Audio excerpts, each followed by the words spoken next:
It's like your life is like a blur. I'm probably speaking to you in a blur right now. And then for some reason, boom, clarity.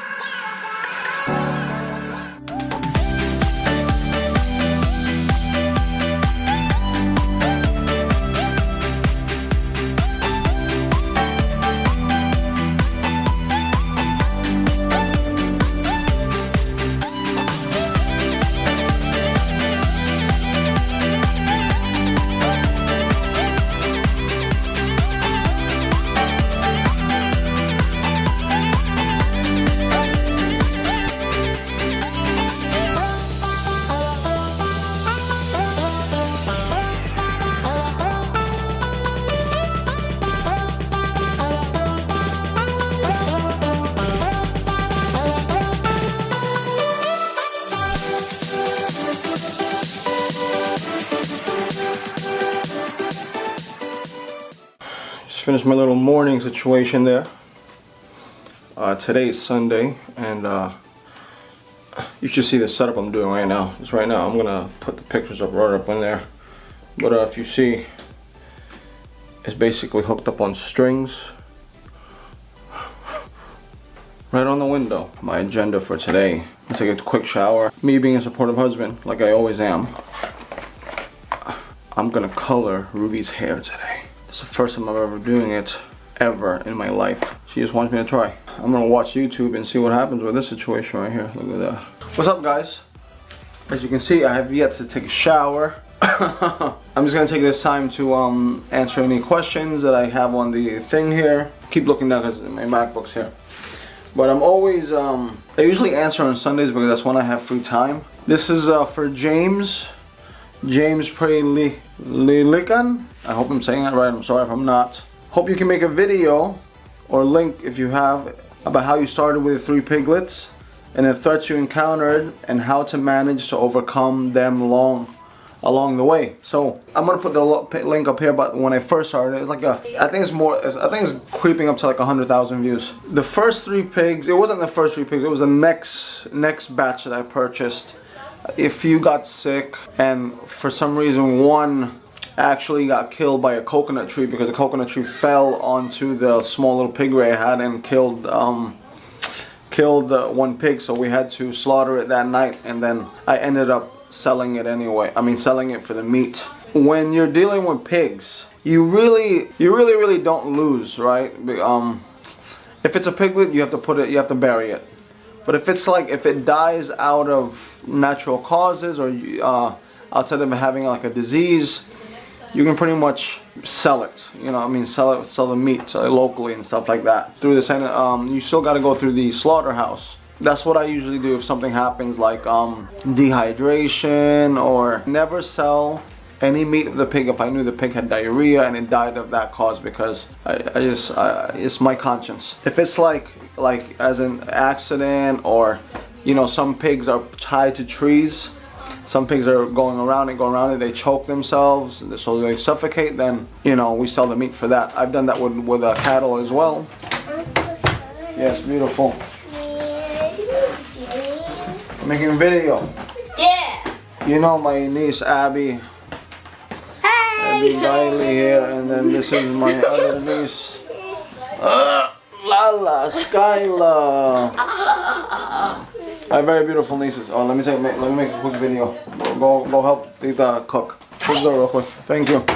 Other problems that you can face with a pig or with pigs, like I said before, as far as hardiness, you're dealing with chickens can get very sick very fast. Then you have pigs. Then cows and goats are pretty much in the same level as hardiness. They're left outside. They're pretty healthy. Pigs, on the other hand, especially the ones that are in the pens, you know, many things can happen to them. So they have diarrhea, isolate them right away. If even with a little sign of it being like lethargic, get to antibiotics as soon as possible. And like with anything, any investment, you will run into risks where you might lose.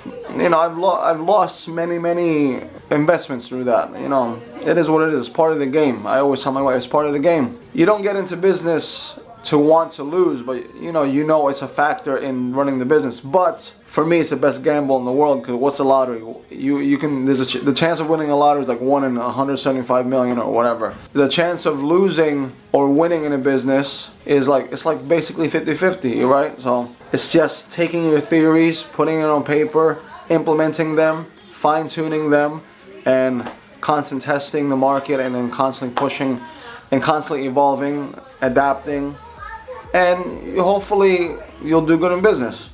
It doesn't have to be Walmart, it doesn't have to be a multi-million-dollar situation.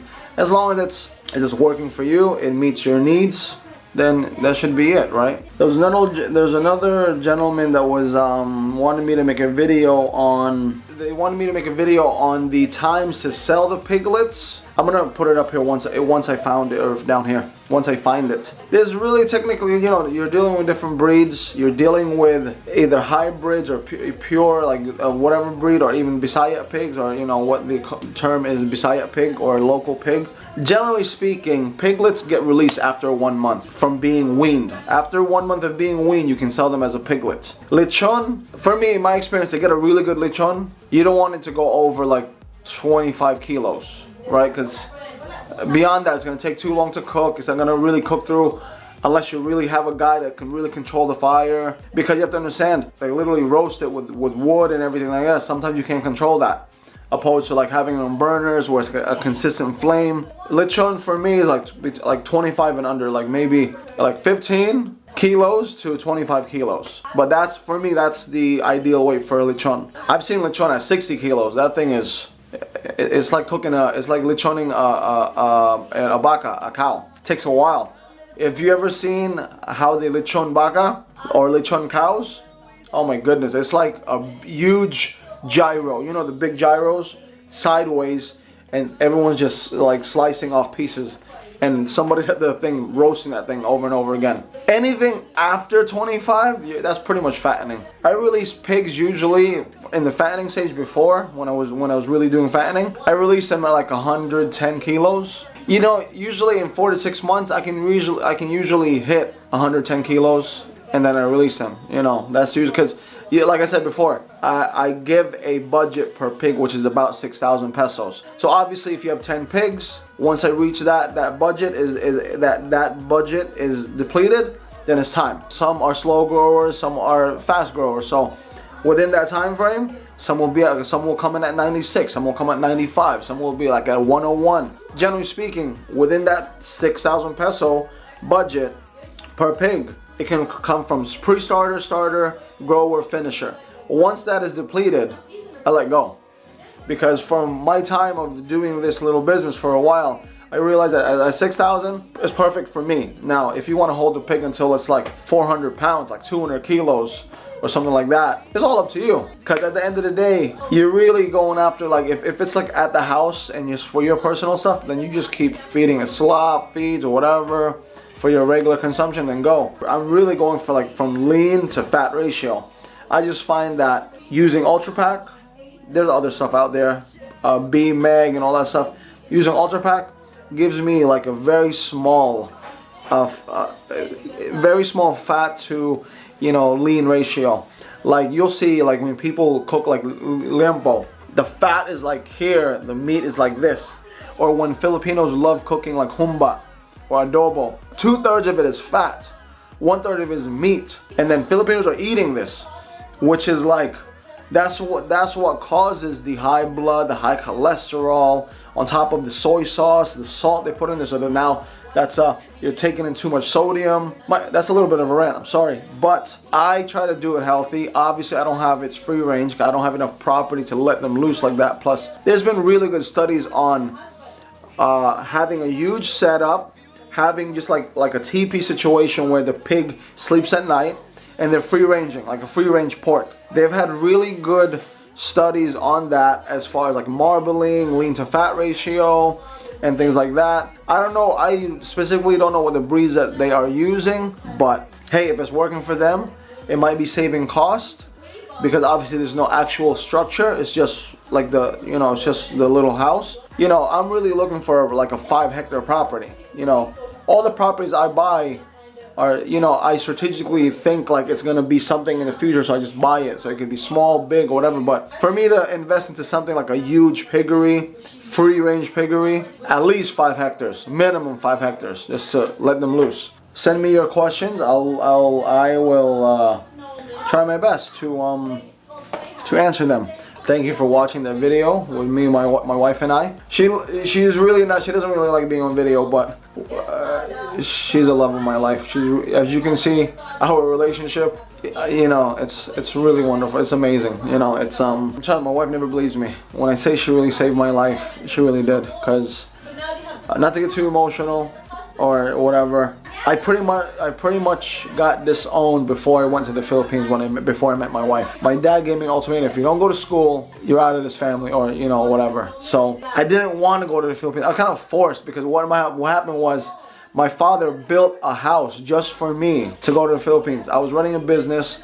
I said, listen, I might be doing big things with this. I can't really go to the Philippines. Then he gave me an ultimatum. So I was upset. I had to stop my situation here, trying to be a good son. I followed, and the silver lining was when I went into that store, I met my wife to be. I literally was lost around that time. Like, what the hell am I gonna do now? I gotta start from scratch. It was like a cluster of unfortunate things happening in my life at that point in time. My wife just brightened everything up, and when we started being together, spending more time together, discovering each other, knowing each other's mindset, things like that, for some reason it just clicked in my brain. Everything just got laser focused. It's like, I'm gonna do a quick effect here. It's like your life is like a blur. I'm probably speaking to you in a blur right now, and then for some reason, boom, clarity. I'm gonna go hopefully do my wife's hair later today. Spend time with my family, and you guys have a great Sunday. Take care. God bless. Thank you for watching the video. You know, I really appreciate it. Share, like, subscribe, and I'll see you soon.